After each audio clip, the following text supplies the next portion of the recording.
ज्यांनी ज्यांनी उद्योग करण्याचे एक धारिष्ट दाखवलं त्या सगळ्यांसाठी हा उपयुक्त असा सेमिनार होणार आहे. आनंद देशपांडे, गीते सर, त्यानंतर सत्यजित तांबे सर असे अनेक मान्यवर आहेत आणि त्यांचे विचार आपण ऐकणार आहोत. रुरल एंटरप्रेन्योर्स कनेक्ट इनिशिएटिव्ह आपण औपचारिकपणे त्याचं लॉन्चिंग या ठिकाणी करतो आहोत. यूट्यूबच्या मार्गाने आपण इंस्टाग्रामच्या मार्गाने बरेचशा लोकांपर्यंत पोहोचलो. जवळजवळ 200 मिलियन म्हणजे असं म्हणू शकता की महाराष्ट्रात एकाने एकदा तरी व्हिडिओ माझा पाहिला असेल.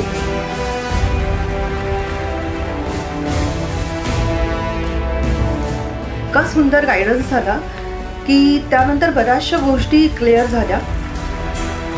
मी सागरचा मोठा फॅन आहे. जोडण्यासाठी सर मी आज इथे एवढ्यासाठी झालो आहे. ते चांगले एक्झाम्पल्स देतो सागर आणि इतकं चांगलं आर्टिक्युलेट करतो. RECIला मी परत एकदा शुभेच्छा देतो आणि पुढच्या 10 वर्षामध्ये तुम्ही 1 लाख नाही 10 लाख रोजगार निर्मिती कराल हा विश्वास ठेवतो. सचिनकरांच्या आग्रहासाठी हा कार्यक्रम विधानला कळला की रुरल एंटरप्रेन्योरचा कार्यक्रम आहे. आनंद वाटला. रुरल एंटरप्रेन्योरशिप कनेक्ट इनिशिएटिव्हच्या माध्यमातून जिथे काही स्टुडंट्स आणि कॉलेजेस येतील तिथं आम्ही एकत्र काम करू. तेच 1 to 100चं आम्ही विजन आणि मिशन पुढे घेऊन जाऊ. आनंद सरांचंच पुन्हा एक अशी सिच्युएशन आहे आता की काम खूप आहे पण जॉब्स नाही आहेत आणि ही जी गॅप जर भरून काढायची असेल तर एंटरप्रेन्योरची खूप जास्त गरज आहे. मला पॉलिसी मेकर्स होते, डिसिजन मेकर्स होते, त्यांच्याशी मला सगळ्या लोकांशी तिथं 1 to 1 इंटरॅक्ट करता आलं. हे सगळं घडलं मला सागर बाबांच्या कनेक्टमुळे झालं. म्हणूनच म्हणलं की network is equal to network. Think around customer म्हणजे कस्टमर हा तुमचा सेंटर पॉईंट पाहिजे.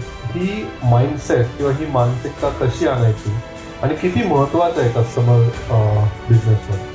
Business without customer doesn't exist. हे जरी इतकं ऑब्वियस असलं ना तरी सुद्धा मी इतके उद्योजक बघतो जे आधी मला हे येतं म्हणून मी हे करणार, इथून सुरू कर. ठीक आहे, तुला येत असेल म्हणून तू करशील पण तो घेणारं कोणी आहे का त्या भावामध्ये ते बघितल्याशिवाय उगीच करण्यात काय पॉईंट नाही आहे. तो ग्रामीण भागातला उद्योजक आहे त्याच्यामध्ये अशी काय एक स्किल असली पाहिजे की जी त्याला यायलाच पाहिजे जर त्याला उद्योजक व्हायचं. मला असं वाटतं की फायनान्शियल मॅनेजमेंट आता जसं रिस्क टेकिंगच्या बाबतीत सगळ्यांनी सांगितलं तर रिस्क मॅनेजमेंट असली पाहिजे. तर तशाच पद्धतीने त्याला फायनान्शियल मॅनेजमेंट पण असली पाहिजे. हा जो इनिशिएटिव्हचा आज जो आम्ही एक शुभारंभ केला आहे त्यासाठी तुम्ही आम्हाला काय गायडन्स द्याल? फ्यू वर्ड्स 1 or 2 की take care of this 2-3 things आहे. 2-3 गोष्टी फक्त. सर्वप्रथम मी सागर तुला आणि तुमच्या सगळ्या टीमला ऑल द बेस्ट आणि बेस्ट विशेस सांगतो. तुम्ही जे हे काम करताय ते एक अति महत्त्वाचं काम आहे. आपल्या देशामध्ये जे काय आपल्याला करायचं आहे ते उद्योजकांच्याच थ्रू होणार आहे. सरकार काही करू शकणार नाही आहे. जॉब्स तुम्हाला मिळणार नाही आहे सरकार असले तरी सुद्धा मी सांगतोय जॉब्स काही खरं नाही आहे. तुम्हाला स्वतःचं काम स्वतःच करणं आवश्यक आहे आणि आपल्या देशाचं जे काय होणार आहे ते छोट्या उद्योजकांमुळेच होणार आहे. त्यामुळे तू जे काम करतोय ते सर्वात महत्त्वाचं काम करतोय आणि सगळे मोठे उद्योजक पहिले लहान असतात आणि नंतरच मोठे होतात. त्यामुळे हे जे तू काम करणार आहेस तर त्यातनं 1 लाख तर उद्योजक तयार करशील. प्रत्येक उद्योजक 10, 100, 1000 लोक जॉब्स देतील. त्यामुळे आपण कोटीत धरावे, लाखात धरून याची आपला शुभेच्छा देतो.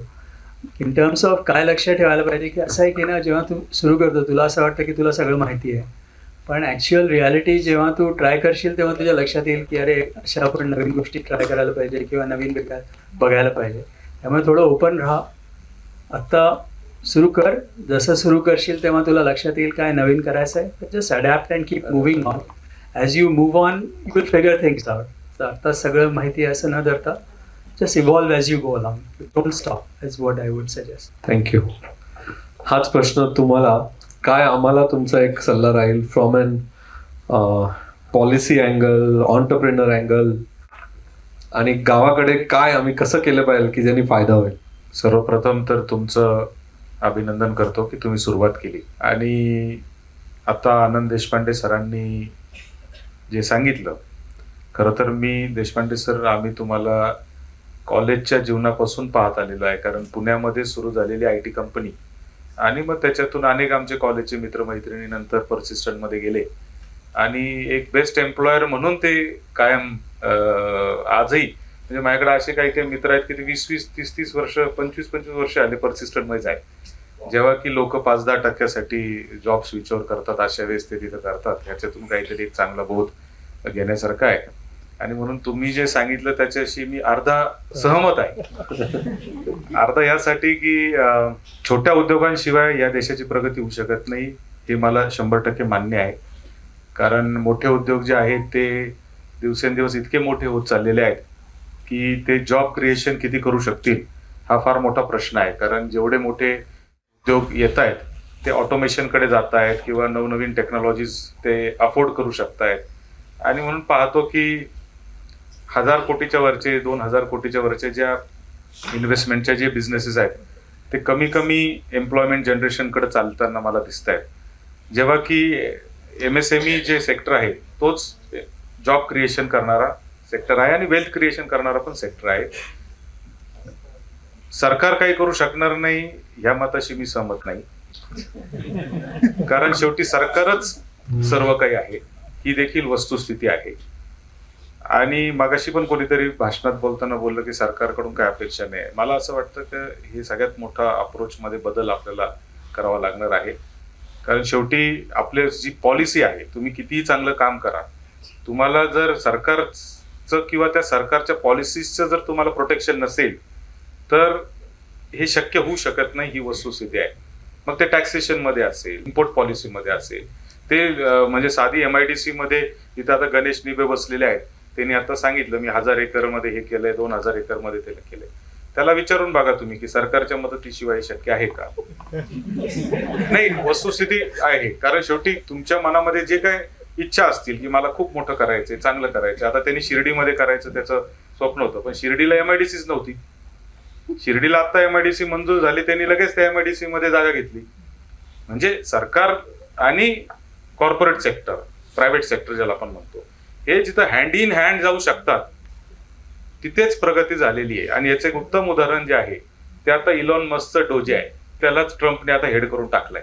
म्हणजे खरं तर देशपांडे सर, आता तुमच्या सारख्याचे जे ओपिनियन असतील ते जर सरकारमध्ये आणायचे असतील तर सरकार आणि कॉर्पोरेट सेक्टर, प्रायव्हेट सेक्टर कसं हँड इन हँड काम करू शकतं हे करू शकतं. आता मी इलॉन मस्कचाच इंटरव्ह्यू सकाळी वाचत होतो. आता आपल्याकडे साधारणतः एखाद्या उद्योगपतीला जर आपण ती जबाबदारी दिली असती तर उद्योगपतीच त्याच्यातून काय कमवतोय ह्याच्याकडेच लोकांचं लक्ष राहिलं असतं की बाबा याला सरकारने काम दिलंय म्हणजे हा नेमका सरकारचा म्हणजे कॉन्ट्रॅक्ट घेतलंय त्यांनी की टेंडर घेतलंय की त्याच्यातून तो काय करतोय. आणि इलॉन मस्कने कालच्या इंटरव्ह्यू मध्ये सांगितलं की मी माझ्या खिशातून करोडो रुपये खर्च करतोय. म्हणजे लिटरली त्याच्या शब्दात सांगायचं झालं तर तो त्याचं म्हणणं आहे की मी आय एम ब्लिडिंग, असं त्याचं म्हणणं आहे की मी एवढा खर्च करतोय. आणि त्यांनी डिपार्टमेंट ट्रम्पने त्याला दिलंय गव्हर्नमेंट एफिशियन्सी वाढवायचं. मला असं वाटतं government and private sector has to go hand in hand. आणि तुम्हालाही जर एंटरप्रेन्योर्स तयार करायचे असतील, त्या एंटरप्रेन्योरशिप ही आजकाल, आता मी दे आसरा बरोबर पण काम करतो, तिथे माझे भाऊ संग्राम देशमुख पण बसलेले आहेत. आम्ही दे आसरा बरोबर संगमनेरला प्रशिक्षण पण घेतलं. हे जे तुम्ही आज स्वप्न पाहताय हे स्वप्न मीही पाहतो की काही आपल्या हातून एंटरप्रेन्योर्स तयार झाले पाहिजे, जॉब क्रिएशन झालं पाहिजे. कारण अनएम्प्लॉयमेंटचे जे साईड इफेक्ट्स आहेत ते फार जबरदस्त आहेत. आणि हे जे आपण जे आज जे काय बघतोय समाजात हे सगळं अनएम्प्लॉयमेंटमुळे आहे असं माझं ठाम मत आहे. आणि म्हणून हे जर वाचवायचं असेल तर एम्प्लॉयमेंट जनरेशन शिवाय पर्याय नाही. पण ते करताना जे उद्योग जग होण्याचं जे स्वप्न पाहणारे मुलं मुली मला आजकाल भेटतायत सर, अनफॉर्च्युनेटली त्यातले बहुतांशी जे आहेत ते काहीच न करू शकलेले आता उद्योजक होण्याचं स्वप्न पाहतायत. आणि खूप कमी असे आहेत की जसं तुम्ही बोलले की त्याला काय करायचंय हेच माहित नाही, त्याला उद्योगपती व्हायचंय. आता मी बऱ्याच वेळा मुलांना बघतो की ते खूप परीक्षा देतात, स्पर्धा परीक्षा देतात, जॉब्स बघतात, प्रायव्हेटमध्ये जॉब भेटला आणि मग म्हणतात की नाही आता मला ना काहीतरी स्वतःच चालू केलं पाहिजे. तसं नाही करता येणार. आणि म्हणून ते स्किल असणं मला असं वाटतं गरजेचं. तर ते टॅलेंट तुम्हाला शोधावं लागणार आहे. जे दे आसरा मोठ्या प्रमाणावर काम करते किंवा अनेक जसं तुम्ही बोलले की खूप लोक करतायत. इनफॅक्ट माझं पण तेच मत आहे सागर, एका प्रॉब्लेमवर काम करणारे आपल्या जगात आणि भारतात लाखो ऑर्गनायझेशन्स आहेत. NGOज खूप आहेत, पॉलिसी मेकिंग थिंक टँक्स खूप आहेत, सगळे काम करतायत. तेच रिपिटेशन ऑफ वर्क होण्याची आवश्यकता नाहीये. उलट या सगळ्यांना एका प्लॅटफॉर्मवर कसं आणता येईल एवढं सोपं काम जरी आपण केलं तरी ते खूप मोठं काम होईल असं मला वाटतं. Perfect, thank you. मी आता त्या सरकार, पॉलिसी, उद्योजक याच्यात जात नाही. कारण विषय तोच राहील मग आपला. आनंद सर, तुम्हाला एक प्रश्न विचारायचा आहे. आज मार्केटमध्ये काय ऑपॉर्च्युनिटीज आहेत आणि ज्यांना उद्योजक व्हायचंय किंवा जे छोटे आहेत त्यांना मोठे व्हायचंय, त्यांनी मार्केटमध्ये काय लक्ष द्यायला पाहिजे आणि काय ऑपॉर्च्युनिटीज आहेत आता? 2 प्रकारे मी सांगतो. एक टॉप डाऊन म्हणून सांगतो, ही कॉन्टेक्स्ट काय आहे. तर आपण ऑलरेडी बोललो की महाराष्ट्रामध्ये $500 बिलियन आपण आहे आणि आपल्याला 1 ट्रिलियनला जायचं आहे. भारतामध्ये पंतप्रधानांनी सांगितलं की आपण 4.5 ट्रिलियनपासून 30 ट्रिलियनपर्यंत 2047पर्यंत आपल्याला ग्रोथ करायची आहे. हे जे ग्रोथ होईल त्याच्यामुळे एकतर ऑपॉर्च्युनिटीज तयार होतील, यात काही वाद नाही. दुसरा भाग लक्षात ठेवण्यासारखा असा आहे की आपल्याकडे टेक्नॉलॉजी हा एक्सपोनेन्शियली ग्रोथ या 2मध्ये होत आहे सध्या. आणि आपण जर बघितलं तर मागच्या 5 वर्षात तुम्ही उलटं बघितलं तर तुम्हाला लक्षात येईल की 5 वर्षापूर्वी AI वगैरे आपण कुठे एवढं बोलत नव्हतो. 20 वर्षापूर्वी फोन वगैरे पण इझिली अवेलेबल नव्हते. असे आपण जर मागे बघितलं तर टेक्नॉलॉजी ग्रोथ एक्सपोनेन्शियली वाढते. एक्सपोनेन्शियलचा जो महत्त्वाचा भाग असा आहे की 2 to the power n जे म्हणतो, it is greater than sum of everything up to 2 to the power n, n-1, n-2 असं करून जर ॲड केलं तर त्याच्याहून कमी होतात. त्यामुळे प्रत्येक सायकलमध्ये कम्प्लिटली नवीन गोष्टी तयार होतात, त्यामुळे नवीन ऑपॉर्च्युनिटीज तयार होतात. हे 2 महत्त्वाच्या गोष्टी लक्षात ठेवण्यासारख्या आहेत. आता याशिवाय दुसरा प्रॉब्लेम काय आहे की एकीकडनं तुम्ही बॉटम अप सांगतो तुम्हाला. एक तर असं आहे की जॉब्स असतात सगळे थोडे चेंज होणार आहेत, कारण I think we are looking ahead to a gig economy. Gig economy म्हणजे कसं होणार आहे की प्रत्येक व्यक्ती एकाच वेळेस बऱ्याच जॉब्स सतत करत राहणार आहे, अशा कंटिन्युअसली चालू राहतील, अशा सॉर्ट ऑफ अमॉर्फस अशा ॲक्टिव्हिटीज चालू राहतील. एक जॉब सुरू करून मी 40 वर्ष त्या जॉबमध्ये राहीन अशी चान्स बऱ्यापैकी कमी होत चालले आहेत, कारण कंपनीजचे लाईफ पण थोडी कमी होणार आहे, कंपनीजची मॉर्टॅलिटी वाढत राहणार आहे. आणि ही जी सगळी ॲक्टिव्हिटी आहे त्याच्यामध्ये तुम्ही एक जॉब सुरू करणार आणि इवन सरकारसुद्धा डोज त्यांनी म्हटलं त्याचा मेन पर्पज त्या डोजमध्ये की सरकारमधले लोक कमी करायचे, हा त्यांचा मेन पर्पज आहे. तर हा कशासाठी आहे, कारण bloated organisations are not good for survival, so people have to be reduced. आणि मी असंही एक सांगतो की आपल्याला ही एक सामाजिक भावना थोडीशी बदलायची गरज अशी आहे की प्रत्येक युवक आज जो 22, 23, 25 असेल त्याच्या करिअरमध्ये, म्हणजे करिअर किती असणार आहे हा पण एक इंटरेस्टिंग विषय पण बघायला पाहिजे. प्रत्येक 22 वर्षाचा मुलगा आज आपण भारतात बघितला तो जवळपास 100च्या वरती जगणार आहे आणि बरेचसे लोक 120च्या पुढे जगणार आहे. सो 80 वर्ष तुम्ही जर 60 वर्ष जर तुम्ही काम करणार आहे, एक जॉब 60 वर्ष कधीच मिळणार नाही आहे तुम्हाला. प्रत्येक 60 वर्षामध्ये ॲटलिस्ट 5-6 वेळेस तरी जॉबमधनं हकलणार आहेत लोक. तर त्यामुळे हकललं म्हणजे काय वाईट झालं असं नाही आहे. त्यामुळे तुम्ही थोडासा विचार करायला पाहिजे की अशी सिच्युएशन आहे वस्तूची, मग ह्याच्यात तुम्ही काय करायला पाहिजे. तर मेन पॉईंट असा आहे की ग्रोथ होते, कामं वाढत आहेत, तर कामांचा शॉर्टेज राहणार नाही आहे. There is going to be no shortage of work, but there will be shortage of jobs, एवढं लक्षात ठेवा. Translation of work to jobs ही कोणाची जबाबदारी, ही माझी जबाबदारी, प्रत्येकाची जबाबदारी, हे तुम्ही लक्षात ठेवायला पाहिजे. दुसरं कोणी तुम्हाला करून देणार नाही आहे, तुम्हाला तुमचं काम स्वतः क्रिएट करणं आवश्यक आहे. हे महत्त्वाची गोष्ट प्रत्येकाने लक्षात ठेवणं आवश्यक आहे, कारण तुम्हाला दुसरीकडनं कुठनं कोणी असं प्लॅटरवर जॉब्स देऊ शकत नाही. It is not possible. So यासाठी काय स्किल्स तुम्ही अक्वायर करायला पाहिजे ह्याच्याबद्दल तुम्ही जास्तीत जास्त विचार करावा, टेक्नॉलॉजीचा वापर करावा. कस्टमर कुठे आहे त्याचं लक्ष ठेवून कस्टमरची काय रिक्वायरमेंट आहे, त्याच्यामुळे काय वर्क त्याला हवं आहे त्याचं आयडेंटिफाय करून मग आपण त्याला कसं सपोर्ट करू शकतो आणि सर्व्हिस देऊ शकतो असा विचार करावा. सो टॉप डाऊन म्हटलं की काम खूप आहे, बॉटम अप जर बघितलं तर जॉब्स नाही आहे. तर conversion of work to jobs ही जबाबदारी प्रत्येकाने आपली आपली घेऊन स्वतः करावी. आणि असं कोणीतरी येऊन मला जॉब्स देणार आहे हा जो भ्रम आहे आपल्याकडे विद्यार्थ्यांना तो किंवा स्टुडंट्सला, की प्रत्येकाला असं वाटतं की मला तर मी शिकलो मला जॉब मिळाला पाहिजे. अनफॉर्च्युनेटली ती वस्तुस्थिती नाही आहे आता की तुम्हाला शिकला म्हणून तुम्हाला जॉब मिळेल. तुम्ही जर काय केला तर तुम्हाला जॉब मिळेल. कामाची कमी नाही आहे. काम करणाऱ्यांनी विचार करावा की काय काम करावं, ही त्याची जबाबदारी, काम करणाऱ्याची जबाबदारी. आणि ही आपण सर्वांना नीट सांगायला पाहिजे की जस्ट तुम्ही नुसतं जॉब एक्सपेक्ट करू नये आणि सरकारी जॉब तर मुळीच एक्सपेक्ट करू नये. अशा सिच्युएशनमध्ये प्रत्येकाने आपले हातात आपले घ्यावे. आणि ह्याच्यामध्ये मी सागरचा मोठा फॅन आहे. जोडण्यासाठी जर मी आज इथे एवढ्यासाठीच आलो आहे.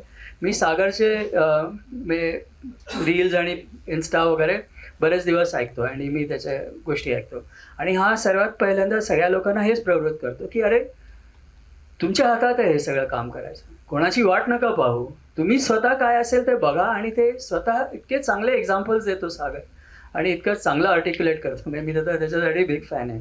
मी नॉर्मली वगैरे मी कधी देत नसतो, पण सागर इज जस्ट अनबिलिव्हेबल. म्हणून मी म्हणजे त्याचं जे काम आहे त्याच्यामुळे ही जी सांगतोय लोकांना की प्रवृत्ती किंवा you have to take control of your own life. There is no shortage of opportunities, but it is your responsibility to find your own livelihood. ही रियालिटी आहे. ते प्लीज ॲक्सेप्ट करा. There is no other way out. वा, thank you.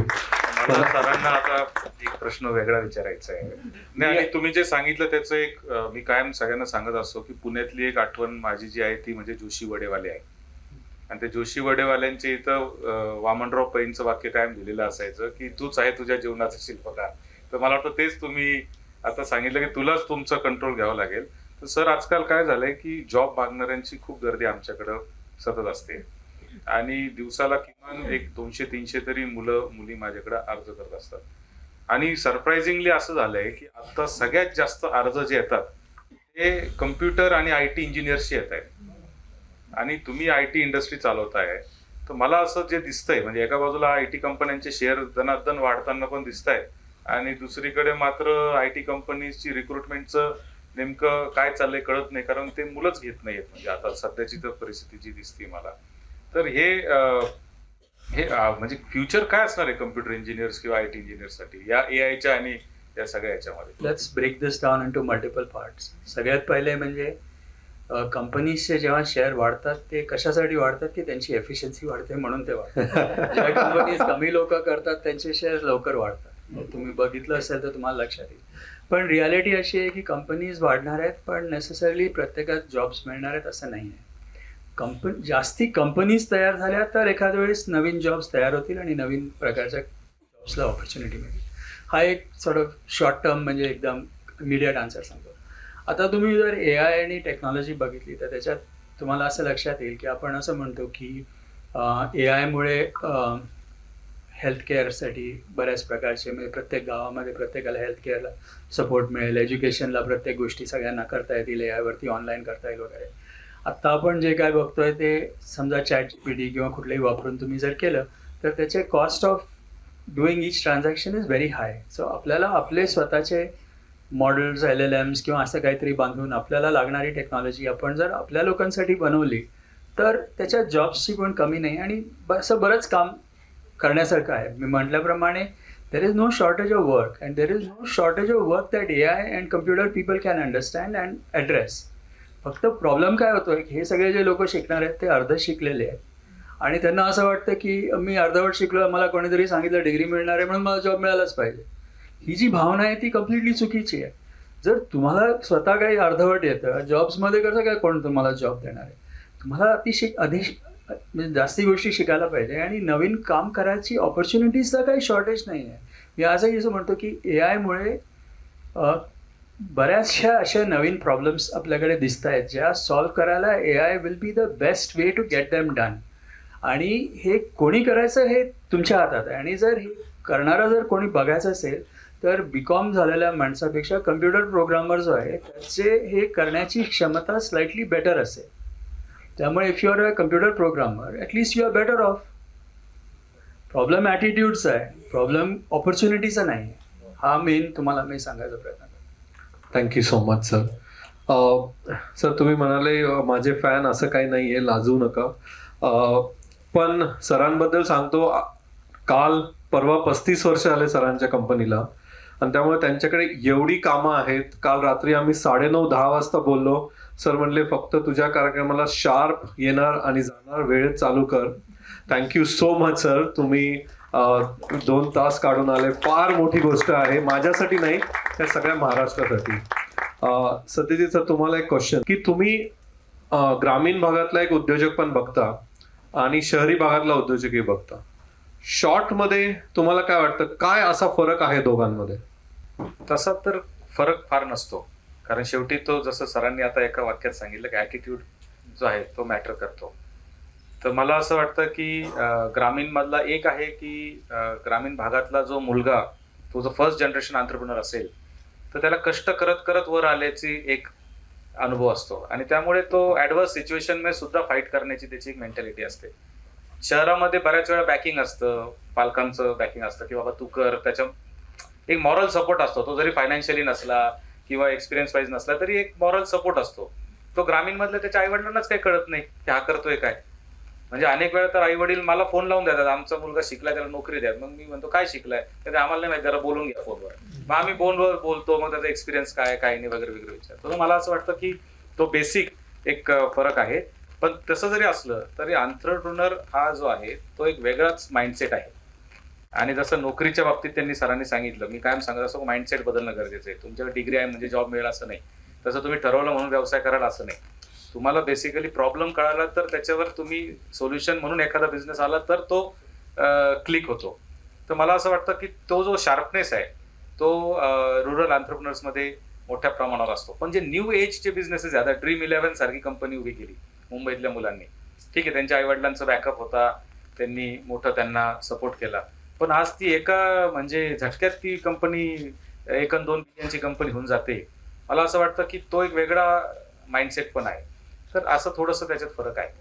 तर आपल्याला असं काय करायला लागेल की हा जो डिफरन्स आहे, जो शहरी लोकांमध्ये मे बी खूप ऑपॉर्च्युनिटीज आहे, त्यांना एक इकोसिस्टम आहे, सपोर्ट आहे, आणि जसं तुम्ही म्हणाले ग्रामीण भागामध्ये पेरेंट्सला तर माहितीच नाही काय चाललंय मुलाबद्दल, मार्केटबद्दल तर नाही. तर असं काय एखादी गोष्ट जी आपल्याला इम्पॅक्ट करून आणेल अशी कुठली गोष्ट असेल? आता सध्या मी एका प्रोजेक्ट ज्याच्यातून दे आसराचे आम्ही एकत्र काम करायला सुरुवात केली होती आणि अजून पण करतो. युनोव्हेशन नावाचा एक प्रोजेक्ट मी मतदारसंघात सुरू केला आहे, youth information and innovation centre. सगळ्यात मोठं जर आपल्या देशातलं दुर्दैव असेल तर आपल्या युथला 100% इन्फॉर्मेशनवर साठी आज गुगलवर रिलाय राहावं लागतंय, दुसरं काही नाहीये. त्यांना कुठं जायचं आणि काय बोलायचं हाच एक फार मोठा प्रश्न आहे की जिथं वन स्टॉप त्यांना सगळं मिळेल. तर हे युनोव्हेशन आम्ही एक प्लॅटफॉर्म तयार केला आणि त्याच्यातून आम्ही 4 E's वर फोकस करतोय, एज्युकेशन, एंटरप्रेन्योरशिप, एम्प्लॉयमेंट आणि इसेन्शियल्स फॉर लाईव्हलीहूड. ज्याच्यामध्ये पॉलिटिकल लिटरसी, फायनान्शियल लिटरसी असं वेगवेगळ्या गोष्टी आम्ही शिकवतोय. मी एक प्रोजेक्ट आता करतोय आणि मला असं वाटतं त्याच्यात सोल्युशन आहे तुमच्या ज्या प्रश्नाचं आहे ते म्हणजे एक्सपोजर. जोपर्यंत तुम्ही ग्रामीण एंटरप्रेन्योरला ज्याला शिकायचंय, ज्याला काहीतरी करायचंय, त्याला एक्सपोजर देणार नाही, त्याला जग दाखवणार नाही, तोपर्यंत त्याला त्याच्याकडे क्रिएटिव्हिटी येणार नाही. तो कष्ट करायला कमी पुढे नाहीये, तो शो ऑफ करणार नाहीये. ग्रामीण एंटरप्रेन्योर लगेच 1 कोटीचा टर्नओव्हर झाला म्हणून लगेच मर्सिडीज गाडी घेऊन हप्ते भरून फिरेल असं ग्रामीण मध्ये होणार नाहीये, कारण त्याला ते बेसिकली त्याची ती माइंडसेटच नाहीये. पण त्याला एक्सपोजर देणं, त्याला क्रिएटिव्हिटी देणं. आता गणेशचं इथं उदाहरण आहे, भारतचं पण इथं उदाहरण आहे. हे दोघं ग्रामीण भागातून आलेले. आता गणेशने सांगितलं की मी त्याचा पहिला जामीनदार होतो कर्जाला. आता ठीक आहे, तो गेला, आता नाही तुम्ही सांगितलं असतं, पण बाकी आहे का? नाही, तो जेव्हा त्यांनी व्यवसायाला सुरुवात केली तेव्हा तो अतिशय कष्टातून व्यवसायाला सुरुवात केली होती. पण तुम्ही बोलताना बोलले तो पार्टनर, तुम्ही पहिले पार्टनर होते. पार्टनर तेव्हा नव्हतो पण आता होण्याची इच्छा आहे, तो वेगळा आहे. पण त्याची जी सिच्युएशन आहे किंवा भरतची जी सिच्युएशन आहे, ह्यांना कष्ट करायला तुम्ही सांगा ना काही पण, हे करू शकतात. पण ह्यांना जर जगच माहित नाही कुठं चाललंय तर हे काहीच नाही करू शकणार. हे त्या ग्रामीण उद्योजकांपेक्षा दोघं यासाठी वेगळे आहेत, ज्यांचा तुम्ही सत्कार केला दोघांना, की त्यांनी थोडंफार तरी जग पाहिलंय. तर मी आता एक सिंगापूर गव्हर्नमेंट बरोबर प्रोजेक्ट केलाय आणि त्याच्या मी हॅकेथॉन सारखी एक कॉम्पिटिशन मी माझ्या मतदारसंघात करणार आहे, एंटरप्रेन्योरशिप. आणि त्याच्यातून सिलेक्टेड 5 मुलं आणि 5 मुलींना आम्ही सिंगापूरला घेऊन जाऊन 2 आठवड्याचं त्यांना एक्सपोजर देणार आहे, ज्याच्यात त्यांना प्रायव्हेट इक्विटीवाले लोक भेटतील, त्यांना इन्व्हेस्टमेंटच्या ऑपॉर्च्युनिटीज कशा, इन्क्युबेशन सेंटर्स कसे चालत आहेत. आणि त्यांना पैसे नको आहेत, त्यांना इन्व्हेस्टमेंट पण आता लगेच नको आहे, पण त्यांना जग कसं, फायनान्शियल मार्केट नेमकं चालतं कसं. आता तो इथं सांगून गेला गणेश की प्रत्येकाने SME वर लगेच जावं, लिस्टिंग करावं. हे लिस्टिंग वगैरे आता का आम्हाला कळायला लागलं, शेअर मार्केट असतंय, शेअर मार्केट म्हणजे नेमकं काय? आता सरांनी सांगितलं मार्केट वर्ड का जातं, कारण एफिशियन्सी कशी वाढते, खर्च कमी म्हणजे काय, माणसं कमी. सगळ्यात मोठी ह्युमन रिसोर्सेस मध्येच पैसे आहेत ना. तर हे त्यांनी सांगितलं. पण मला असं वाटतं की हे नॉलेज त्यांना देणं, हे एक्सपोजर त्यांना देणं, हे जर आपण करू शकलो तर then sky is the limit. म्हणजे तू समराईज असं म्हणता येईल का, हे स्टेटमेंट बरोबर आहे का, की ग्रामीण भागातला उद्योजक किंवा ऑन्टरप्रिनर शहरी भागाच्या उद्योजकापेक्षा जास्त रिस्क टेकर असू शकतो आणि जास्त कष्ट घेणारा असू शकतो? कष्टाच्या बाबतीत येस, रिस्क टेकिंगच्या बाबतीमध्ये थोडं माझं मत उलट असू पण कष्ट घेणारा हो 100%. कष्टाच्या बाबतीत आणि ऍडव्हर्स सिच्युएशन मध्ये अडचणीच्या काळात चांगलं काम करणं हे तो करू शकतो. रिस्क टेकिंग जी आहे ना ती थोडीशी आपली अडचण आहे ग्रामीण भागात, कारण आपल्याला लहानपणापासून शिकवलेलं आहे की अंथरूण पाहून पाय पसरा, जास्त करू नको, जेवढं झेपल तेवढंच कर, कशाला करतो, आपला काय विषय का, नोकरी कर, असे हे जे एक माइंडसेट आहे आई वडिलांचा, त्याच्यामुळे थोडीशी अडचण रिस्क टेकिंगच्या बाबतीत आहे. पण कष्ट आणि अडचणीच्या काळात घाबरून न जाणारा असतो ग्रामीण भागातला. परफेक्ट.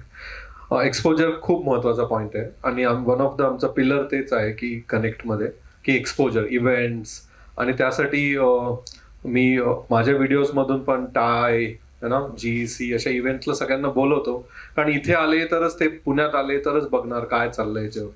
सर आनंद सर, तुम्हाला एक क्वेश्चन आहे. आता सत्यजित जी म्हणले की रिस्क टेकिंग इज मिसिंग ग्रामीण भागामध्ये, तर त्याला काही असा हॅक किंवा एक फ्रेमवर्क आहे का, का ते इनबिल्ट असतं? नाही, मी सांगायला म्हणजे I will say this very clearly की उद्योजक जो आहे तो रिस्क टेकर नसतो, रिस्क मॅनेजर असतो. म्हणजे तुम्ही उद्योजक कधीच वेळासारख्या रिस्क घेत नाही, हा भ्रम आहे. म्हणजे की एंटरप्रेन्योर्स रिस्की असतात म्हणून ते काय रिस्क असतात त्याचा ॲनालिसिस करतात आणि रिस्क मॅनेज करतात आणि that is how you run it. आणि दुसरं रिलेटेड कसं आहे ना की समजा मी ग्रामीण भागातला उद्योजक आहे, तो पहिल्याच वेळेस 1 कोटीचा बिझनेस नाही करणार, 10 लाख करेल, 10 लाखाचा 20 करेल, 20चा 100 करेल, 100चा 10 लाख करेल. याला बरेच वर्ष लागतात. तो 60 वर्ष काम करणार आहे. तर प्रत्येकाने पहिल्याच दिवशी मला युनिकॉर्न व्हायचं याचा विचार न करता माझ्या रिस्क कॅपेबिलिटीमध्ये मी मॅनेज करून, माझं कॅश फ्लो मॅनेज करून मी कसं पुढे जाणार आणि दरवर्षी how do I do better, that should be the focus rather than trying to do something crazy. Sir तुम्हाला सेकंड लास्ट क्वेश्चन. आपण मगाशी बोलत होतो आणि you said focus and think around customer, म्हणजे कस्टमर हा तुमचा सेंटर पॉईंट पाहिजे. ही माइंडसेट किंवा ही मानसिकता कशी आणायची आणि किती महत्वाचं आहे कस्टमर बिझनेसमध्ये? जवळ कस्टमर नाही तोवर बिझनेसच नाही आहे. त्यामुळे कस्टमर शिवाय बिझनेस करणं म्हणजे business without customer doesn't exist at all. त्यामुळे that is the main thing. पण हे जरी इतकं ऑब्वियस असलं ना तरी सुद्धा मी इतके उद्योजक बघतो जे आधी मला हे येतं म्हणून मी हे करणार, इथून सुरू करतो.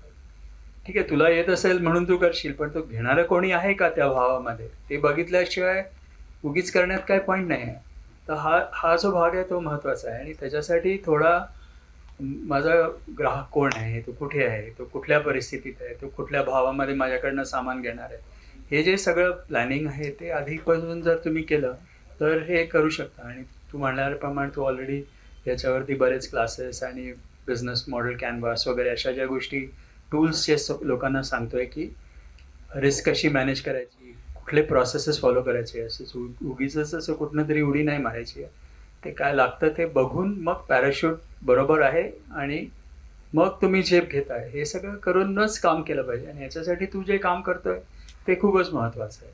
आणि याच्यासाठी तुझं अभिनंदन. आणि तुला अजून एक म्हणजे, आणि तू म्हणल्याप्रमाणे स्टेप बाय स्टेप तू फिगर आउट केला आहे की तुझा लाल शर्ट असला की कसं चांगला होतं आणि पिवळेकडनं बघितलं की कसं दिसतं.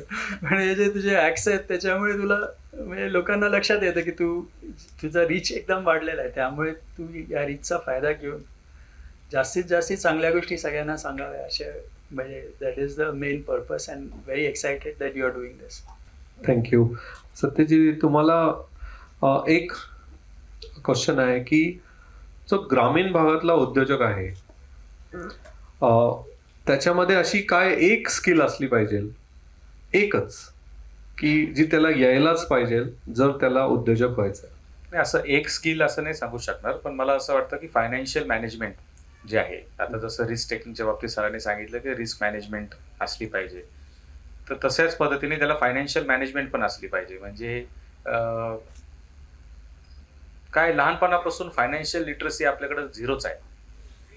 म्हणजे आजही आपल्या देशात फक्त किती 6% की 7% लोकच इन्कम टॅक्स भरतात असं आपण म्हणतो, आणि किती लोकांचे डीमॅट अकाउंट असतील आणि किती असेल हे सगळंच जर बघितलं आपण ओव्हरऑल, तर फायनान्शियल लिटरसीच्या बाबतीत आपण कमीच आहोत. पैसे कमवणं कदाचित सोपं आहे, परंतु ते पैसे आल्यानंतर ते मॅनेजमेंट करणं, ते वाढवणं, त्याच्यात ग्रोथ करणं, त्याच्यातून पुढे नवीन नवीन इन्व्हेस्टमेंट्स करणं, राईट इन्व्हेस्टमेंट्स करणं, यासाठी जो अप्रोच आहे. आताही शेतकरी काय तुम्हाला सांगतो, एक पीक जर चांगलं आलं 4 वर्ष त्याचं नुकसान होतं हे खरं आहे, कारण त्याचं निसर्गावर आणि सगळ्यावर अवलंबून असतं, मार्केटच्या रेट्सवर असतं. पण जेव्हा त्याचा नफा होतो, जेव्हा त्याचे पैसे चांगले येतात, त्याच वेळेस जर त्यांनी फायनान्शियल मॅनेजमेंट चांगली केली तर कदाचित तो त्याच्यातून काहीतरी 2-4 वर्ष कसे मॅनेज करायचे हेही त्याला जमू शकलं पाहिजे. तर हे फायनान्शियल मॅनेजमेंट जे आहे ते मला असं वाटतं की जास्त फोकस ठेवून शिकणं गरजेचं आहे.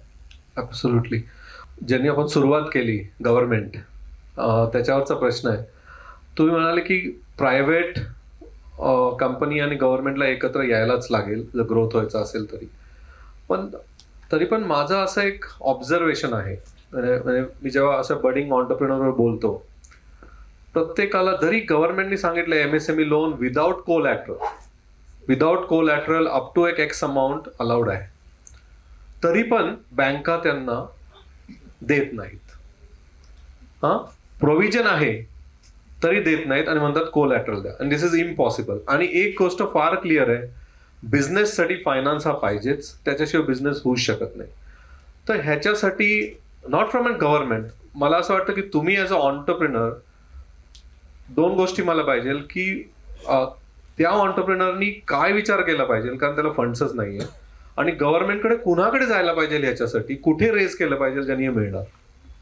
हा खूप मोठा प्रश्न तुम्ही विचारलाय, आणि म्हणूनच ते इनोव्हेशन जे युथ इन्फॉर्मेशन इनोव्हेशन सेंटर आम्ही केलं ते असिस्टन्ससाठी केलं.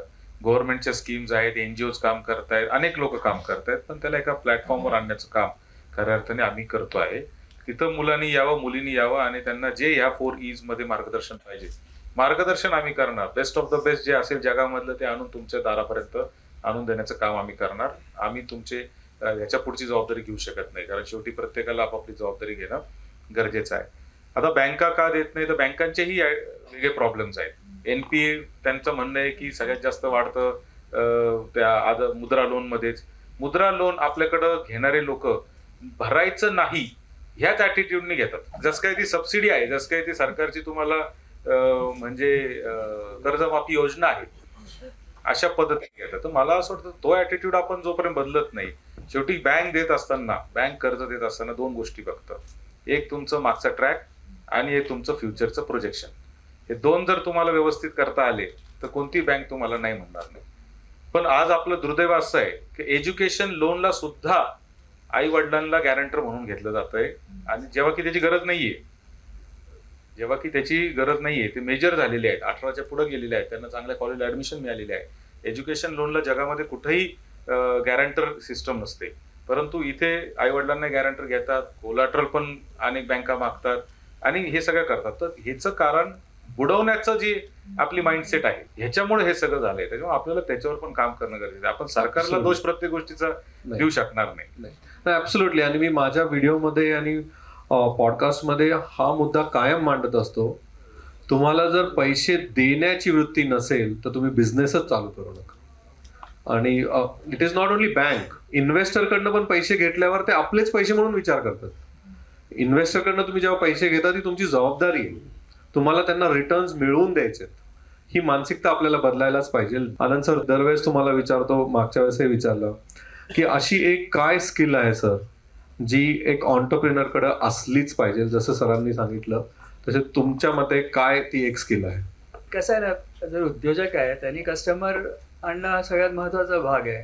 त्यामुळे त्याला सेल्स स्किल्स शिकणं अत्यंत आवश्यक आहे. जोवर तू नवीन कस्टमर आणू शकणार नाही तोवर त्याला काय बिझनेस राहणार नाही. त्यामुळे सेल्स स्किल्स हे शिकणं आवश्यक आहे. मी एक जस्ट सांगतो, आम्ही देवासराच्या थ्रू एक नवीन प्रोग्राम सुरू केला आहे, त्याला आम्ही इन्स्पायर म्हणतो. त्यात 3 क्रेडिटचा कोर्स तयार केला आहे आणि आम्ही आता युनिव्हर्सिटीजमध्ये पार्टनरशिपमध्ये शिकवतो. त्यात पहिलं क्रेडिट हेच आहे की there is no shortage of work, you have to convert work to your own. तर माइंडसेट, ॲटिट्यूड हे जे सगळं आपण बोललो तो एक भाग झाला. दुसरा आहे cash management, how to manage my own money, जे आपण सरांनी पण आत्ता सांगितलं. आणि तिसरं how do you find next customer, customer management आणि सेल्स, हे 3 मेन स्किल्स आपण सरांना सांगितले. तर बेसिक गोष्टी त्याच्यात निघतात, म्हणजे बाकीच्या गोष्टी शिकू शकतो आपण जे काय करायचं. पण हे 3 जर तुम्ही सुरुवातीला ठरवलं किंवा मला माहिती, मला माझं करायचं आहे, मला कुठे काम आहे ते शोधायचं आहे, काम म्हणजे कामाचे पैसे कोण देणार आहेत, ते कस्टमर कसा असणार आहे, पहिला नसून दुसरा, तिसरा, 5वा कसा मिळणार आहे, आणि मला हे लागायला काय भांडवल लागणार आहे, ते मी भांडवल कुठून आणणार आणि कसं माझं कॅश मॅनेज करणार आहे, या बेसिक स्किल्स जर लक्षात आल्या. या आता कसं आहे, आपण उद्योजक वगैरे खूप हे मोठ्या गोष्टी करतो, प्रत्येक जण हा मी म्हटल्याप्रमाणे गिग वर्कर असणार आहे. सो प्रत्येक विद्यार्थ्याला ह्या सगळ्या गोष्टींची माहिती असणं आवश्यक आहे. आणि प्रत्येक individual is going to be an entrepreneur in some form or the other. आणि या सगळ्या गोष्टी तुम्हाला चॉईस नाही आहे असं मी म्हणेन. It's is essential skills. Perfect, thank you very much. Just to summarise, जे या दोघांनी फार छान मुद्दे आणि वेगळे पर्स्पेक्टिव्ह सांगितले, त्याच्यातला पहिला जो आनंद सरांनी सांगितला की there is no shortage of work, definitely there is shortage of job. म्हणजे जॉब कमी आहे पण काम कमी नाही आहे. आपल्याला मे बी ऑन्टरप्रिनर्सला त्या वर्कला जॉबकडे कन्वर्ट करायचं आहे आपल्याला. That's what one of the goal should be. आणि सत्यजित सरांनी जे सांगितलं फार महत्त्वाचं आहे, एक्सपोजर मिळत नाही ग्रामीण भागामध्ये, त्याच्यावर काम करायला पाहिजे, कॅश मॅनेजमेंटवर काम करायला पाहिजे. आणि आनंद सर नेहमी सांगत असतात कस्टमरला फोकस ठेवा आणि सेल्स स्किल ही अक्वायर करा. I think thank you so much, तुम्ही हे मार्गदर्शन दिलं. आपण वेळेत हे संपवलंय. Thank you so much.